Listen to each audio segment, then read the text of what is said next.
Bonjour les amis et bienvenue sur ActuPV. Aujourd'hui nous allons parler du Sénégal. Comme vous le savez, le parti du président Diomaye Faye a remporté les élections législatives, donc il a la majorité au Parlement sénégalais. Donc c'est ce qui lui restait pour pouvoir vraiment mener sa politique, donc ce qu'il a promis, en espérant qu'il pourra réaliser, on va dire 60% ou 50% de ce qu'il a promis. Mais là, c'est déjà un grand pas. Donc, le président Diomaye Faye, dans une interview, a demandé ou a indiqué que les soldats ou les militaires français devront partir du Sénégal pour que le Sénégal soit un pays souverain, ce qui, normalement, est vrai. Alors, on commence. Sénégal souveraine. Le nouveau président demande le départ des militaires français. Dans des interviews données à des médias français, le président sénégalais Bassirou Diomaye Faye fait savoir qu'il souhaite le départ des troupes françaises de son pays. Le message est clair, les militaires français doivent à terme quitter le Sénégal. C'est ce qu'a affirmé le nouveau président du Sénégal, Bassirou Diomaye Faye, dans des interviews données au Monde et à l'AFP, donc Agence France Presse, où il annonce également que la France vient de reconnaître le massacre de Tcharoy via un courrier qui lui a été adressé par Emmanuel Macron.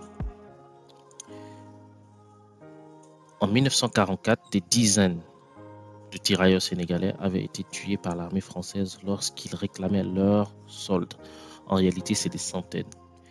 C'est des centaines, pas des dizaines.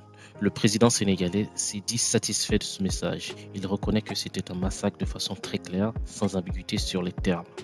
En effet, je sais qu'il y aura beaucoup d'autres Français ou d'autres partis qui vont commencer à pleurnicher. Macron pleure tout le temps devant les. Ben, il faut reconnaître faut reconnaître ton histoire. Pourquoi faudrait-il des soldats français au Sénégal?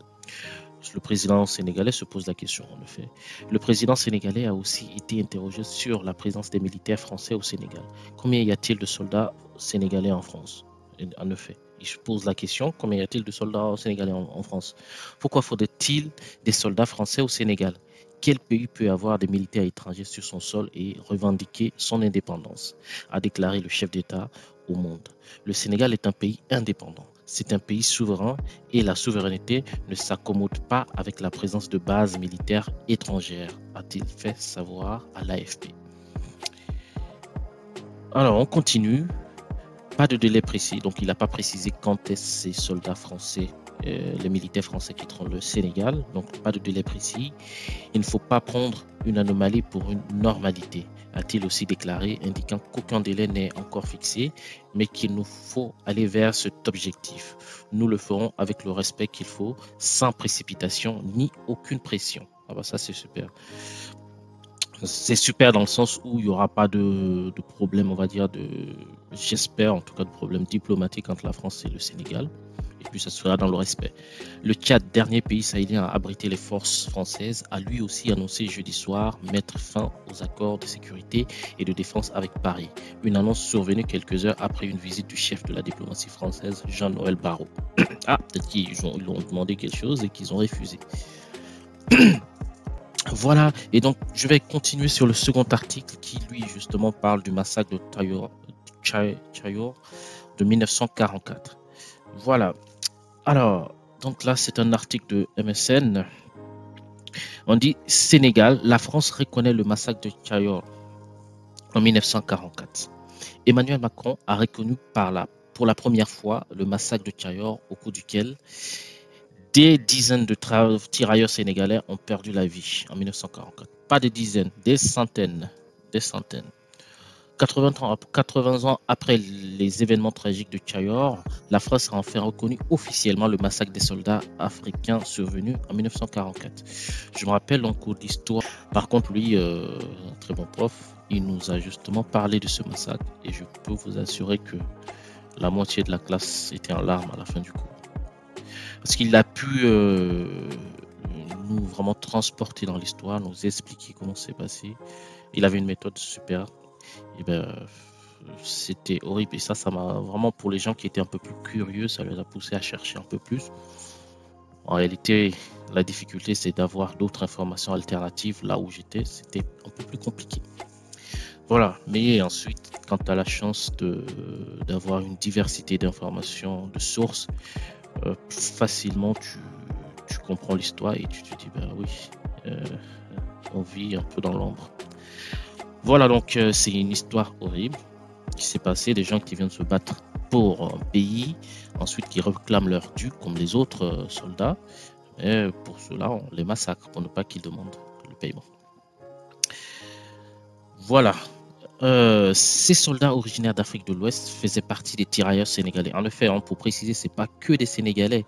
Il y a tout. En fait, c'est des soldats originaires d'Afrique de l'Ouest, donc des Maliens, des Guinéens, des Ivoiriens, des Burkinabés. Bon, tout. Donc, c'est les soldats des pays, on va dire francophones de l'Afrique de l'Ouest. Un corps d'infanterie coloniale de l'armée française.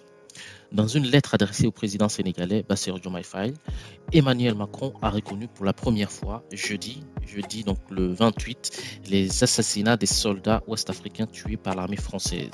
Ces hommes avaient réclamé le paiement de leur salaire dû depuis leur participation à la Seconde Guerre mondiale. Et pour ceux qui ne savent pas très bien c'est quoi l'histoire des tirailleurs sénégalais, je vous conseille juste un peu de regarder quelques sites ou d'histoire. Vous verrez que les tirailleurs sénégalais étaient en premier temps considérés comme de la chair à canon. Dans ça, il ne faut même pas le cacher, c'était de la chair à canon. Ceux qui survivaient, c'était des miraculés. Voilà. Le 1er décembre 1944, entre 35 et 400 tirailleurs sénégalais. Vous voyez, 35 et 400, c'est pas possible. Et on nous dit une dizaine, c'est des centaines. Moi, je prends la fourchette haute.